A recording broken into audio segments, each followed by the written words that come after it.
Saudara Reza, seorang ikhwah 24 tahun, Tarakan, Kalimantan Utara, wira swasta atau wira usaha di sini sebutnya. Bagaimana kita mengambil sikap Ustaz terhadap teman yang sudah sama-sama komitmen mau berbisnis di luar kota. Terus di tengah jalan ada masalah dengan bisnis, terus teman memutuskan untuk tidak kerjasama lagi dengan saya. Sementara kami tinggal satu tempat tinggal. Pertanyaannya, salahkah saya meninggalkan dia sendiri dan saya pergi tinggal bersama keluarga saya di kota tersebut? Sementara dia tidak punya keluarga di kota tersebut. Mohon jawabannya Ustaz. Jazakallah khair. Nggak salah. Dia nggak salah untuk memutus akad, ya. Kalau memang dianggap bisnis ini mungkin tidak jalan atau ada udzur syar'i, nggak salah. Anda pun baik ada urusan bisnis atau tidak, Anda tinggalkan dia tinggal sendiri, itu bukan doror, bukan masalah. Ya, apalagi laki-laki, nggak ada masalah. Saya rasa itu bukan masalah yang harus dibahas. Saya dianggap itu bahwasanya sebuah masalah kalau saya tinggalkan dia sementara saya sudah tidak bisnis sama dia. Bisnis atau tidak pun Anda bisa serumah atau tidak serumah dengan dia. Seorang akhwat 20 tahun dari Palembang, mahasiswi. Assalamualaikum warahmatullahi wabarakatuh. Bagaimana caranya tahu doa kita terjawab? Dan bagaimana tahu bahwa keyakinan yang kita dapat itu merupakan jawaban istikharah? Bukan hanya yakin atas berat keinginan pada laki-laki tersebut. Mohon bimbingan Ustaz. Terima kasih Ustaz. Semoga Allah memberkahi Ustaz dan tim. Allahumma amin. Jazakillahu khair atas doanya. Kalau doa diijabah, jelas saja dimudahkan oleh Allah subhanahu wa ta'ala. Hasil doa istikharah itu bisa kita mimpi baik, bisa ada kecenderungan tambahan, kita bisa dapat informasi tentang dia, dan saya yakin tidak akan luput dari tiga ini. Akan ada mimpi baik, kalau tidak mimpi maka Anda akan ada kecenderungan kayak jauh lebih cenderung, lebih berharap pernikahan dipercepat dan seterusnya. Atau memang Anda dapat informasi, misalnya dia punya ibu tua yang dia bakti sama anak ibu tersebut, atau Anda dengarkan informasi tiba-tiba sampai dari sesuatu baik, orang ini baik atau orang yang tidak baik, seperti itulah, ya. Dan saya sarankan teman-teman, kalau siapapun yang melakukan istikharah, harusnya dia kosongkan dulu dirinya dan pikirannya dari apa yang sedang dia inginkan sebagai jadi targetnya. Jadi misalnya mau nikah sama seseorang ataupun yang lainnya, ya. Anda atau mau kerja, mau bisnis, mau partner dan seterusnya, ini jauhkan dulu pikiran itu, karena murni ingin mendapatkan, jangan mau saya cenderung, agar murni mendapatkan petunjuk dari Allah SWT. Seperti itu. Jadi kalau Anda punya pilihan si A sama si B, tapi memang Anda cenderung sama si A, gitu, dan Anda terus saja komunikasi sama dia dan Anda istikharah, ya, kecenderungan akan ke situ nanti. Jadi walaupun nanti akan datang informasi yang kurang baik tentang si A, kita tidak akan mau terima lagi. Allahu a'lam. Selanjutnya dari Akhzaki, laki-laki, untuk ikhwah 22 tahun, Jakarta, swasta. Assalamualaikum warahmatullahi wabarakatuh. Ustaz, ana mau bertanya, di tempat saya saat ini masih melaksanakan sholat berjamaah di masjid dalam pandemi seperti ini, dan jarak antara azan dan iqamahnya begitu cepat dan membuat saya tidak bisa melaksanakan sholat sunnah qabliyah dengan tenang di rumah.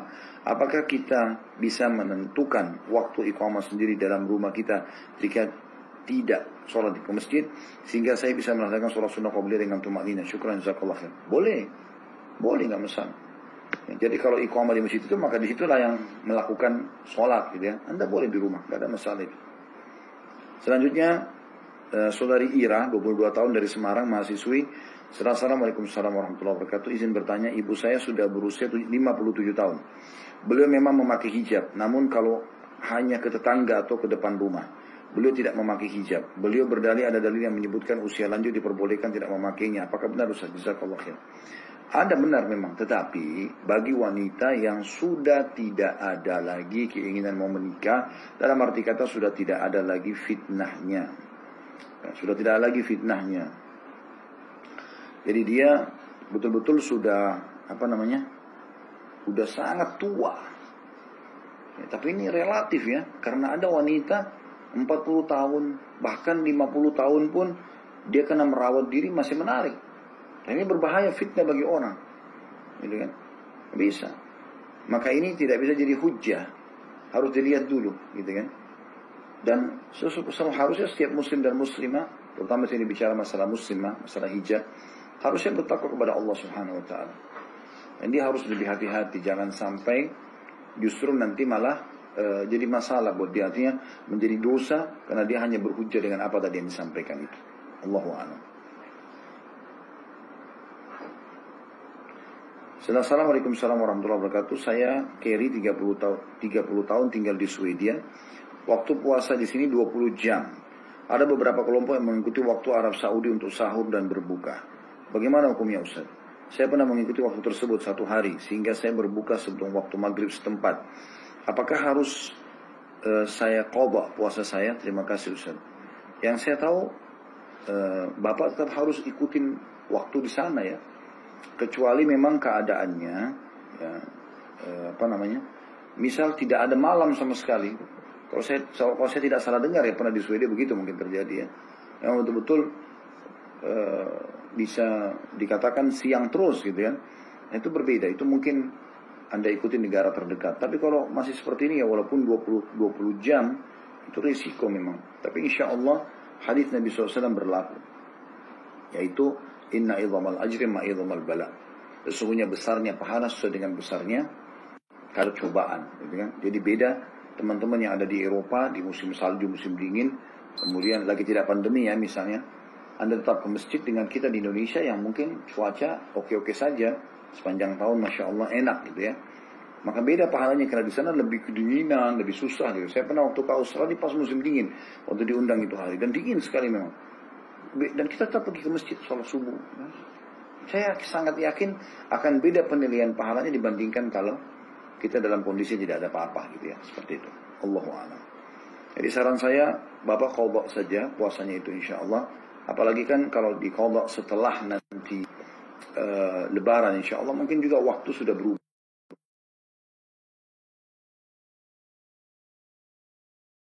Sudah bukan lagi 20 jam waktu berpuasa ya. Nah, insya Allah ini lagi diuji Pak ya oleh Allah Subhanahu Wa Taala. Mudah-mudahan pahalanya lebih besar insya Allah. Selanjutnya dari Ibu Dwi 29 tahun Denpasar yang guru swasta. Assalamualaikum warahmatullahi wabarakatuh. Bagaimana jika sudah masuk waktu sholat sedangkan suami dalam perjalanan pulang kerja? Apakah saya sholat terlebih dahulu atau menunggu suami pulang agar dapat sholat berjamaah? Mohon dijawab Ustaz. Tergantung Ibu sekarang sholatnya, kalau suami pulang itu waktunya jauh gak dari awal waktu ya? Misalnya gini, asar 3:30, suami ibu nanti akan tiba 4:30 atau jam 5, 1 jam setelah itu. Ya ibu sholat sendiri aja dulu. Nanti kalau suami datang, suami minta ditemanin, ibu boleh sholat lagi sama suami, tapi ibu nanti sudah sunnah hukumnya.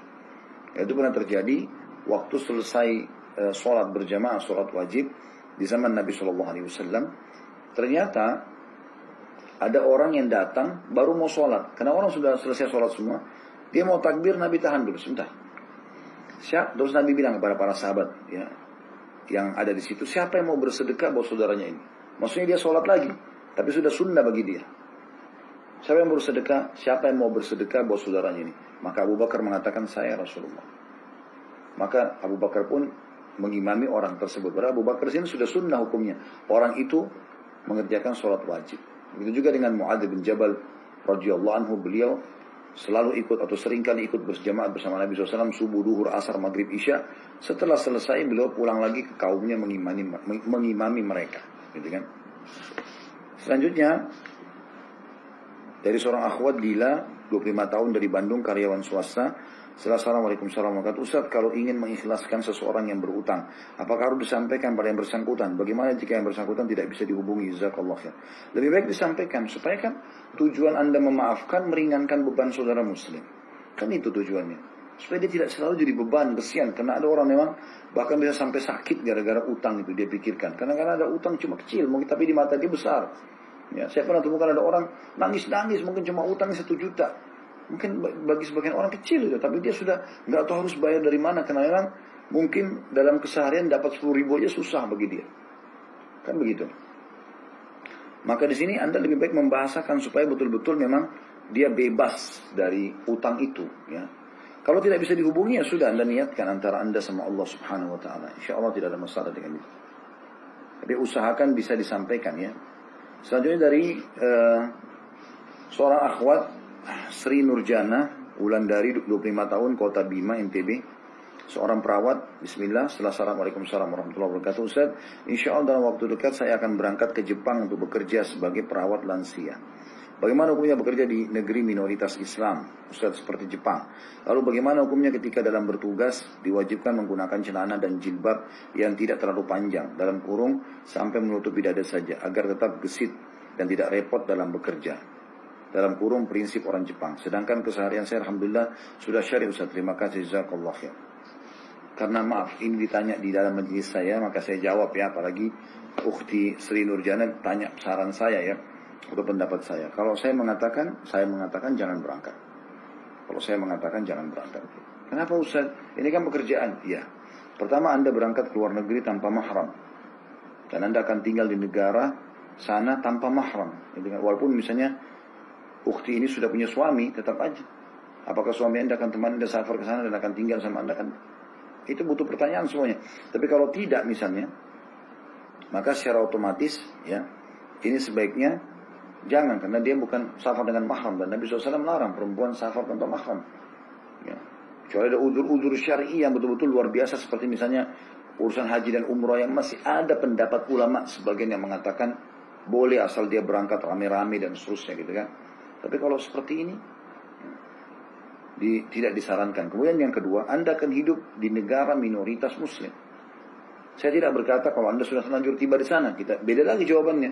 Ada juga beberapa akhwat kita yang sudah kerja di Hong Kong, yang kerja di mana-mana lah negara-negara. Mereka sudah terlanjur terikat akad. Kita nggak bisa menjawab lagi seperti ini, karena mereka terikat akad dan sudah terlanjur salah. Semoga Allah maafkan. Tapi ukhti mumpung belum berangkat, jangan berangkat. Karena Anda akan berada di negara minoritas. Rata-rata akhwat ini bertanya pada saat saya mengunjungi negara-negara yang mereka sedang kerja, ya Ustaz, apa hukumnya membersihkan anjing? Apa hukumnya masak babi? Apa hukumnya menuang khamr? Apa hukumnya mencuci patung? Kan gitu. Jadi saya mau jawab gimana nih? Boleh? Kan nggak mungkin. Karena dalam Islam kan tidak boleh. Jadi, kenapa tidak kerja di Indonesia saja? Oh, gajinya kecil Ustaz. Nah, apa? Cari keberkahannya. Yang penting, yang paling mahal bagi seorang muslim dan muslim adalah iman dan Islamnya. Daripada ibu harus mendapat gaji lebih besar tapi memperjuangkan ya mempertaruhkan antara iman ibu dengan pekerjaan gitu kan. Ini tidak bisa berimbang. Dari mana? Insya Allah mudah-mudahan Anda panjang umur. Bagaimana Anda tahu kalau tiba-tiba di sana Anda meninggal? Sementara memang meninggalkan negara tanpa mahram, kemudian juga di negara minoritas. Saya pernah tahu cerita ya, ada orang kita muslim, subhanallah. Dan banyak saya temui kemarin di luar negeri seperti itu. Mereka rata-rata muslim-muslim yang belum paham agama, kemudian mereka kenalan dengan wanita-wanita negara asing yang non-muslim ini.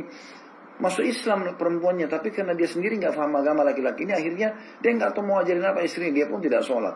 Sampai ada informasi sampai ke saya, ada satu orang, ini ada beberapa orang sebenarnya, ada beberapa kisah, tapi kisah diantaranya ini terjadi di Jepang. Itu dia nikah sama wanita Jepang, kan wanita itu masuk Islam, tapi dia tidak tahu mau ngajarin apa. Beberapa tahun kemudian teman-teman dapat berita kalau orang itu sudah dibakar jadi debu, seperti orang-orang Jepang, ditaruh di pinggir jalan, ditaruh di depan halaman rumah gitu loh. Jadi kita tidak tahu ini hukumnya kan bagaimana. Contoh saja, begitu juga kemarin di Italia seperti itu, saya terima berita gitu kan, ada seseorang yang masya Allah kemarin sempat kita live bersama beliau ya, itu menceritakan kepada saya awal beliau sadar ternyata karena dia sempat mendatangi satu orang muslim gitu kan, yang dia muslim, lebih dia nikah sama orang non muslim, tinggal di satu kota yang minoritas sekali, akhirnya di sana pada saat meninggal tiba-tiba sudah di proses seperti orang-orang Nasrani di gereja. Seperti itulah, sampai dia akhirnya terpukul dan dia sadar dengan masalah ini. Jadi saran saya, Allah alam ukhti, apalagi ukhti sudah menggunakan hijab syar'i, masya Allah, sabarlah sedikit ya, dengan gaji yang lebih kecil. Yang penting niatkan khidmah untuk kaum muslimin, untuk manusia, bermanfaat di klinik dekat rumah, di rumah sakit di kota Anda gitu kan. Ya, itu jauh lebih baik dan lebih mulia insya Allah. Allahu a'lam. Ini saran saya. Tapi ukhti kalau memang merasa belum puas mau bertanya pada orang lain, mungkin ada yang berani mau memfatwakan, silakan safar, itu hak masing-masing ya. Dan juga seorang akhwat 22 tahun di Jakarta, Wafagan namanya ya. Assalamualaikum warahmatullahi wabarakatuh. Ustaz, izin bertanya, ibu saya umur 50 tahun. Selama 2 bulan kemarin tidak haid. Lalu Ramadan ini haid. Dan sudah lebih dari yang biasanya dalam kurun 8 hari. Sekarang sudah hari ke-10 dan masih keluar sedikit-sedikit. dan saat ini sudah memasuki masa 10 hari terakhir Ramadan, apakah boleh dianggap istihadah? Dilihat ukhti, ibu anda ini biasanya berapa? Misalnya biasa 6 hari. Dan itu rutin 6 hari terus. Sekarang ini 8 hari ya. 2 hari itu dianggap istihadah. Allahu a'lam, itu yang saya tahu. Seorang hamba Allah akhwat 17 tahun di Balikpapan, seorang pelajar bertanya, Assalamualaikum warahmatullahi wabarakatuh. Jazakallah khair Ustaz sudah membacakan pertanyaan ana. Jika seorang wanita sebelumnya belum mengetahui hukum mengenai istihadah dan hukum wanita yang sedang beristihadah ternyata boleh melaksanakan puasa dan sholat, kemudian si wanita baru mengetahuinya, apakah boleh si wanita yang ditinggal, apakah sholat si wanita yang ditinggalkan semasa ia belum mengetahui hal tersebut perlu diqadha? Jazakallah khair. Ini mungkin perlu ditulis ya. Saya coba pastikan hukumnya insyaallah. Nanti tolong ikhwah ya, tim tolong dikirim ke ana ini. Pertanyaan ini insyaallah akan tanyakan langsung tentang qadhanya salat ya, wanita yang belum paham tentang hukum istihadah. Dari seorang akhwat 17 tahun dari Balikpapan. Insyaallah ukhti besok kita jawab pertanyaannya ya, di malam hari seperti ini. Selanjutnya seorang akhwat bernama Riri, 24 tahun, Pekanbaru, pegawai. Ayah saya seorang mu'allaf. Apakah beliau tetap akikah untuk dirinya sendiri? Apakah boleh jika akikahnya itu diansur 1 ekor di kemudian hari? Jazakallah khair. Setahu saya nggak perlu lagi akikah. Setahu saya nggak perlu lagi di akikah insyaallah, karena memang akikah itu hanya bayi muslim yang lahir kan gitu. Dan beliau tidak ada. Mereka sudah melewati masa anak-anak itu dan sekarang sudah dewasa. Selanjutnya dari seorang hamba Allah, seorang akhwat 25 tahun, Padang, Karyawati. Bagaimana sebaiknya sikap saya jika ada ikhwan yang ingin menkhidbah saya, baik agama dan akhlaknya, dan lingkungan dan teman-temannya juga orang-orang saleh, pekerjaan mapan. Namun dulu ia punya riwayat penyakit jiwa karena stresor yang berat saat kuliah, sehingga pernah dirawat di rumah sakit jiwa berkali-kali. Sekarang saya tidak melihat lagi gejala penyakitnya, namun orang tua saya khawatir karena berdasarkan keilmuan penyakit tersebut bisa diturunkan dan bisa kambuh suatu saat nanti jika ada stresor yang berat. Jazakallah khairan. Kalau yang saya tahu ya, maka Anda di sini punya udzur syar'i untuk tidak menikah dengan dia. Kalau memang ada penyakit keturunan dan memang itu punya riwayat, tapi nggak menutup kemungkinan Allah SWT sudah sembuhkan dia, maka saran kami istikharakan saja. Istikharakan. Karena Rabbul Alamin, Allah SWT jauh lebih faham dan tahu, Allah lebih tahu tentang keadaan hambanya. Kalau Anda setelah istikharah tenang, tawakkal ala Allah. Jalani saja. Saudara Firdaus 37 tahun, Assalamualaikum warahmatullahi wabarakatuh, dari Bogor, guru olahraga. Apakah setelah berwudu harus dikeringkan dahulu sebelum sholat? Jazakallah khair. Tidak harus dikeringkan, tapi boleh Anda keringkan. Jadi tidak harus insyaallah. Ukhti Aisyah umur 28 tahun dari Malang, marketing. Yang saya mau tanyakan, apakah di bulan Ramadan ini sihir masih tetap bekerja? Jika diruqyah syar'i dan berefek muntah, apakah puasa jadi batal? Jazakallah khair. Masih selama buhulnya ada sesuatu yang diambil dari Anda oleh penyihir tersebut, fotokah atau misalnya hal-hal yang lain ya,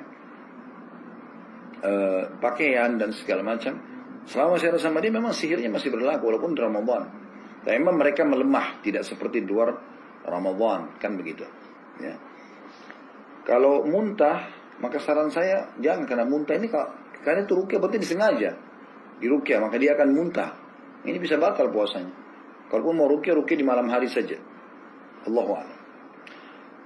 Selanjutnya seorang akhwat berumur 23 tahun dari Kediri. Assalamualaikum warahmatullahi wabarakatuh. Ustaz, saya pernah melihat seorang ibu dari anak laki-laki yang tidak mengizinkan anak berhijrah. Pernah berusaha dibicarakan dengan beliau dan dengan santun tentunya, tapi beliau selalu menangis histeris dan memaksa anak melakukan hal bid'ah. Bagaimana solusinya Ustaz? Jazakallah khair. Nabi SAW sudah mengatakan kan, la ta'ata li makhlukin fi ma'siyati khaliq. Tidak boleh ada ketaatan kepada makhluk yang berbuat maksiat kepada sang pencipta. Kalau bid'ah itu lawan sunnah, maka sebaiknya jangan ditaati untuk poin itu ya. Tapi tetap kita bakti. Gitu kan? Sampaikan apa adanya gitu. Dan ini bukan cuma Anda yang hadapi, hampir semua ikhwan dan akhwat kita menghadapi masalah ini. Saya pun begitu pada saat menghadapi keluarga. Di awal-awal kami balik dari Madinah, butuh adaptasi. Tapi lama-kelamaan mereka bisa memahami masalah itu. Ya. Karena kita butuh dalil dalam mengerjakan ibadah. Allahu a'lam. Sambil didoakan, kalau ibu anda ini muslimah, ya, atau ibu orang yang sedang ditanyakan ini adalah muslimah. Abu Hurairah, sahabat Nabi yang mulia Abdurrahman ibn Sakhr radhiyallahu anhu, beliau tuh punya ibu kafir dan benci sekali dengan Islam, benci dengan Nabi SAW, selalu caci maki Nabi, caci maki Islam, caci maki Abu Hurairah. Abu Hurairah terus saja sabar sampai datang kepada Nabi SAW dan mohon agar Nabi SAW mendoakan ibunya, dan akhirnya masuk Islam. Allah lah yang bisa membolak-balikan hati hambanya. Ini 10 terakhir Ramadan. Berdoalah agar Allah Subhanahu wa taala bisa bukakan hatinya. Assalamualaikum warahmatullahi wabarakatuh. Izin bertanya, nama saya Mita, seorang perawat. Saya bekerja di bagian ruang rawat nginap khusus COVID yang mengharuskan saya berpakaian APD lengkap. Setiap saya shift sore, saya bingung dengan sholat asar dan maghrib. Bagaimana Ustaz saya sholat dengan APD lengkap caranya dan wudhunya? Terima kasih banyak. Ini sudah pernah kita bahas ya. Jadi usahakan, saya tidak tahu di sini Ibu Mita ini dari jam berapa bertugas. Kalau Anda bertugas sebelum azan asar, nah ini mungkin butuh bahasan khusus, gitu kan.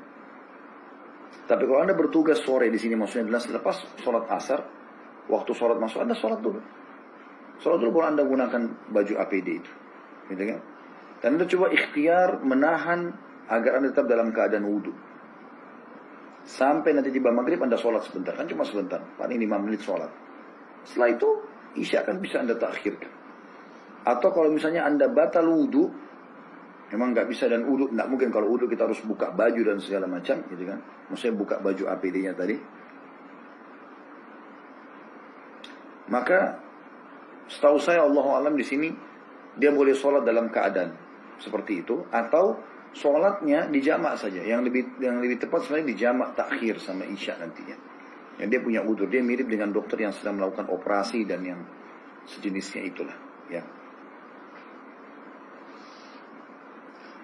Assalamualaikum warahmatullahi wabarakatuh. Semoga Allah senantiasa menjaga Ustaz beserta keluarga dan tim dalam ketaatan kepada Allah Azza wa Jalla. Allahumma amin. Jazakallah khair atas doanya. Afwan, ana mau nanya pertanyaan titipan, apa yang sebaiknya diajarkan kepada teman yang tertarik kepada Islam? Jazakallahu khairan, barakallahu fiik. Yang pertama, ajak syahadat. Jangan tunda syahadat. Ya. Ini sudah sering saya berbagi. Ini dari seorang akhwat rupanya, ada di bawahnya ya. Seorang ikhwan 23 tahun dari Papua. Saran saya, ajak syahadat. Lemparkan saja pertanyaan, bagaimana menurutmu tentang Islam? Kalau dia ceritakan apa saja, semua. Ada syubhat apa? Coba jawab semampu Anda. Yang Anda ketahui saja. Kalau tidak tahu, tanyakan, gitu kan? Kepada ahlinya, nanti insya Allah diberikan gambaran-gambaran bagaimana menyampaikannya. Setelah itu tanya, apa mau syahadat? Jangan takut tanya masalah itu. Kita ini setiap muslim punya produk namanya Islam, dan kita punya tugas untuk menyampaikan itu. Pernah ada seorang ikhwah membawa kepada saya, kalau tidak salah sudah 1 tahun temannya itu mau masuk Islam. Tapi dia rupanya tidak bertanya sama orang yang ahlinya, jadi dia memberikan buku yang banyak kepada temannya itu. Ini bacalah dulu. Setelah itu dibawa kepada saya, lalu saya syahadatkan. Begitu datang langsung saya syahadatkan, lalu saya tahu kisahnya. Lalu saya bilang, akhi, kenapa ditunda sampai 1 tahun syahadat? Syahadat itu cuma kurang dari 5 menit. Suruh siapkan syahadat, gitu kan. Kalau dia meninggal dalam 1 tahun ini, nanti bisa bertanggung jawab depan Allah SWT. Karena nanti menunda masuk Islamnya dia. Makanya kembalikan pada ahlinya kalau tidak tahu. Allah alam, aja syahadat. Setelah itu baru, ya, pelan-pelan insya Allah Anda mengajarkan dia Islam. Tapi kalau dia bilang, saya mau belajar, saya mau tahu dulu informasi lebih jauh, oke, mulai saja. Kenalkan. Bagaimana caranya? Apa yang saya sampaikan? Ikutilah wasiat Nabi SAW kepada sahabatnya yang mulia, Mu'adz bin Jabal radhiyallahu anhu. Nabi SAW pernah mengutus Mu'adz bin Jabal ke Yaman sebagai dai, dan beliau mengatakan, wahai Mu'adz, kau akan datangi Yaman yang dipenuhi dengan ahli kitab, Yahudi dan Nasrani. Maka awal yang kau panggil mereka dakwahnya adalah 2 kalimat syahadat.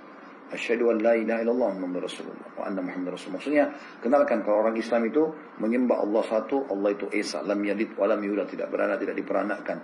Ini kan qul huwallahu ahad. Ikrarkanlah, ucapkanlah kalau Allah itu esa, Allahus samad, Allah yang segala satu bergantung padanya, lam yalid wa lam yulad, tidak beranak, tidak diperanakkan, wa lam yakul lahu kufuwan ahad, dan juga dia tidak membutuhkan siapapun. konsep dasar. Kemudian wa anna Muhammad Rasulullah, bahwasanya Nabi Muhammad SAW itu adalah pelengkap para nabi-nabi dan rasul sebelumnya. Kami pun beriman kepada Nabi Isa, gitu kan. Sebagaimana kalian beriman, tapi kami tidak mengatakan dia adalah anak Tuhan, tapi dia adalah nabi dari nabi-nabi Allah. Dan kami pun dalam Al-Quran punya beberapa surah dalam Al-Quran yang membahas tentang masalah Isa alaihissalam, seperti surah Al-Imran, surah nomor 3 dalam Al-Quran. Setelah Al-Fatihah, Al-Baqarah ada Al-Imran. Al artinya keluarga, Imran itu ibunya Maryam, ya. Yang berarti ini adalah neneknya, kakeknya Nabi Isa. Ini orang solehnya Bani Israel.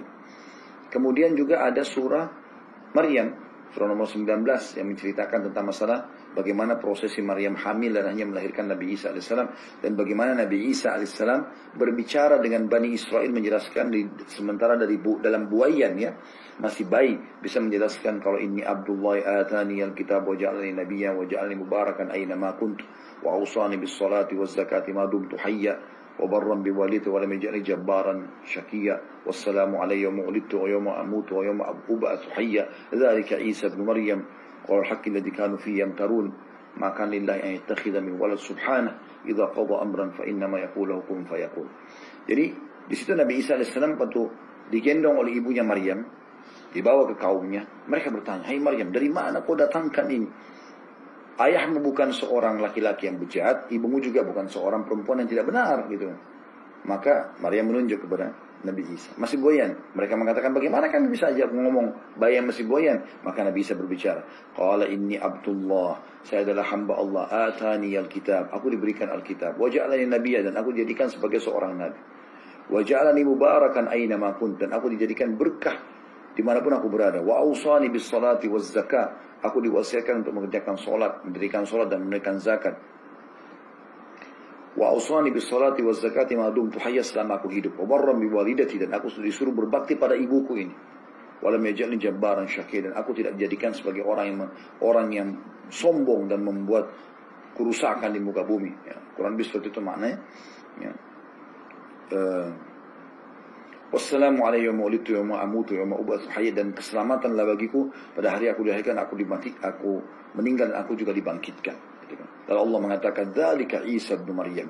Itulah kisah tentang Isa bin Maryam. Ya, Isa putra Maryam. Qala al-haqqi alladzi kanu fihi yamtarun. Itulah perkataan benar yang tadinya mereka berselisih padanya. Maka lillahi an yattakhidha min walad. Tidak mungkin Allah itu mengambil atau mengangkat anak. Subhana, maha suci dia. Ya. Jadi Allah SWT tidak mungkin mengambil anak. Jadi ini teman-teman sekalian, contoh penjelasan masalah itu. Jadi syahadat. Kemudian setelah itu, ya, kata Nabi SAW kepada Mu'adz, kalau mereka terima syahadat itu, baru kau ajarkan mereka sholat 5 waktu. Kalau mereka terima itu, dan sholat ini hakikatnya kan komunikasi seorang hamba dengan Tuhannya sehari 5 kali, subuh, duhur, asar, maghrib, isya. Kalau mereka terima, baru sampaikan. Kalau orang kaya mereka, ya, mengeluarkan zakat diberikan kepada orang miskin mereka. Kalau mereka terima, suruh mereka puasa Ramadan 90 dalam setahun sekali. Kalau mereka terima itu, maka suruhlah mereka pergi ke rumah Allah Baitullah haji sekali seumur hidup. Itu yang Anda pertama dakwahkan, insyaallah. Baik, kita tutup dengan ini teman-teman sekalian. Ada beberapa pertanyaan sini, saya rasa cukup tutup ya. Dari saudara Rizki Ikhwah Palembang 27 tahun. Assalamualaikum warahmatullahi wabarakatuh. Pekerjaan wira swasta, istri saya selalu bernada tinggi dan sering marah kepada saya walaupun itu masalah kecil, dan sering kali bernada tinggi bicara sama orang tuanya. Terkadang saya suka jengkel dan menyesal menikah dengannya. Apakah saya boleh menceraikannya, Ustaz? Barakallahu fiik. Akhi, ya, kalau Anda saudara Rizki, Rizki dari Palembang, akhi, sebelum antum bertanya, saya sarankan semua yang mau ingin bertanya, ya, betul-betul antum bertanya ingin mengetahui hukum. Jadi jangan hanya karena ada rasa tidak suka lalu Anda mencari jalan untuk membenarkan itu. Ini saya cuma kasih gambaran dulu ya. Tapi insya Allah kita menjawab sesuai dengan pertanyaan antum di sini. Kalau memang betul seperti apa antum gambarkan istri antum seperti ini, sedikit-sedikit marah gitu kan, ingatkan, nasihati. Ini nggak boleh. Sama orang tua pun begitu. Ini ada batasannya. Sampaikan dalil-dalilnya. Kirimkan artikel-artikel tentang masalah marah. Bagaimana itu dilarang dalam Islam, gitu kan? Bagaimana seorang anak muda datang kepada Nabi SAW lalu Nabi ingatkan, Waktu dia minta wasiat, Nabi mengatakan jangan kamu marah. Dia bilang apa lagi? Jangan kamu marah. Dia bilang apa lagi? Jangan kamu marah. 3 kali Nabi SAW ulangi. Makanya disampaikan, kalau tetap saja dia begitu, tetap dia tidak mau dengar, Anda merasa tidak nyaman, boleh Anda cerai. Kalau tidak akan jadi PR terus kan. Tapi coba dulu sambil didoakan insyaallah. Assalamualaikum warahmatullahi wabarakatuh. Seorang hamba Allah, akhwat 24 tahun dari Majene, mahasiswi. Bisakah kita merasa sakit hati pada orang tua yang berlaku tidak adil atau pilih kasih terhadap anaknya? Terima kasih. Nggak boleh. Tidak boleh sama sekali. Anda akan menerima hak Anda nanti dari Allah SWT. Tapi jangan jengkel dengan orang tua. Boleh Anda ingatkan dia. Itu kan terjadi pada saat saudara-saudaranya Nabi Yusuf cemburu. Kenapa ayahnya Nabi Yusuf atau ayah mereka Nabi Yakub alaihissalam lebih cenderung kepada Yusuf dan Binyamin adiknya. Maka akhirnya mereka berusaha mencelakakan Yusuf alaihissalam dengan melemparnya di sumur. Kisah yang masyhur. Dan Allah mengatakan itu adalah kisah yang paling menarik dalam Al-Quran. Nahnu naqussu 'alaika ahsanal qasas. Kami menyampaikan kepada Muhammad cerita yang paling bagus dan menarik. Seperti itulah. Maka ini teman-teman sekalian, ya, saya sarankan Allah alam, ya, yang bertanya ini jangan terbawa arus seperti itu. Dan insya Allah yakinlah rezeki Anda sudah Allah tentukan. Ya. Tetap menunjukkan yang terbaik, tetap bakti dengan orang tua, jangan balas keburukan dengan keburukan. Semoga Allah memberikan insya Allah balasan yang sempurna dengan itu. Seorang akhwat 27 tahun Jakarta bernama Mei. Assalamualaikum warahmatullahi wabarakatuh. Semoga Allah berikan kesehatan untuk Ustaz. Amin, sama-sama. Saya mau bertanya Ustaz, bagaimana jika ada ikhwan yang ingin melamar kita tapi dalam hal sholat pun yang diwajibkan masih bolong-bolong? Bukankah seorang laki-laki harus menjadi pembimbing untuk istrinya? Solusinya bagaimana Ustaz? Jazakallah khair. Jangan nikah sama orang yang tidak sholat. Walaupun masih bolong-bolong, nggak boleh. Kalau Anda mau dengar saran saya, jangan. Cari orang yang sudah sholat. Di mana saya dapat Ustaz? Di masjid. Di masjid. Kalau azan di saat pertama mereka rutin di majlis ta'lim, gitu kan. Saran saya jangan, karena ini bahaya. Kalau sudah sholat berbahaya. Ini tiang agama. Assalamualaikum warahmatullahi wabarakatuh. Ana Rama dari Jambi. Ana bertanya Ustaz, tante Ana memiliki usaha yang modalnya dari pinjaman bank. Dia sering meminjam uang kepada orang tua. Kalau pakai anak, kalau pakai saya ya. Jadi saya ganti aja semua jadi anak ini ya. Dia sering meminjam uang kepada orang tua anak. Kadang uang itu untuk tambahan modal belanja barang. Dan kadang untuk menambah pembayaran cicilan bank. Apa hukumnya Ustaz? Uang yang dia kembalikan, sedangkan uang itu dari hasil usaha yang modalnya dari bank Ustaz. Jazakallah khair. Semoga Ustaz tetap sehat dan kita semua tetap diberi hidayah dan keteguhan iman.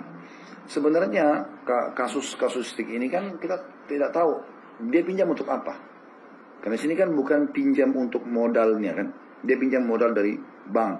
Di sini dia pinjam tambahan modal ya. Baik, tambahan modal. Tidak ada masalah. Berarti dalam modal usaha dia ada uang haram, ada uang halal kan gitu. Jadi tidak ada hubungannya dengan usaha yang dia sudah buka. Insya Allah mudah-mudahan tidak ada hubungannya. Jadi kalau uang orang tua Anda diputar di situ ditambahkan sebagai modal, dianggaplah misalnya 90% dari bank, 10% dari orang tua Anda sudah. Kan orang tua Anda hanya dikembalikan dari 10% yang diputar itu. Maka insya Allah tidak ada masalah. Kecuali usaha itu dasarnya memang usaha itu uang haram, usaha haram. Kayak misalnya diskotik, karaoke, segala macam. Nah itu baru tidak boleh.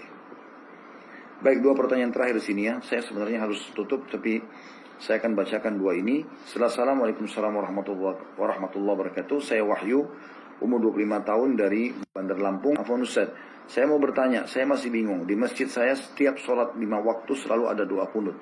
Apakah saya harus mengikuti doa kunut atau tidak? Dan apakah harus mengangkat tangan saat doa kunut? Semoga Ustaz selalu diberikan kesehatan oleh Allah SWT. Jazakallah khair. Mungkin yang dikerjakan adalah kunut nazilah, ya. Kunut nazilah. Tapi saya tidak tahu karena kunut nazilah ini Allahu a'lam, kemungkinan yang saya fahami ya, itu adalah perintah dari pemimpin ya. Dari pemimpin atau amir ya, wilayah itu yang meminta agar muslim mengerjakannya, atau mungkin ada kesepakatan ulama setempat untuk mengerjakannya gitu. Tapi kalau sebagian mengerjakan, sebagian tidak, ini lebih baik dihindari. Allah. Assalamualaikum warahmatullahi wabarakatuh. Apakah jika ganja dipakai dalam kadar tertentu yang katanya baik buat pengobatan, apakah tetap haram? Dari person dari Jakarta. Haram. Tidak boleh. Ya, saya ulangi, akbar. 5 huruf. H-A-R-A-M. Haram. Jangan negosiasi masalah itu. Karena dasarnya haram, walaupun sedikit. Ya. Kita punya segelas susu, kita taruh setetes racun. Sama saja akan rusak susunya.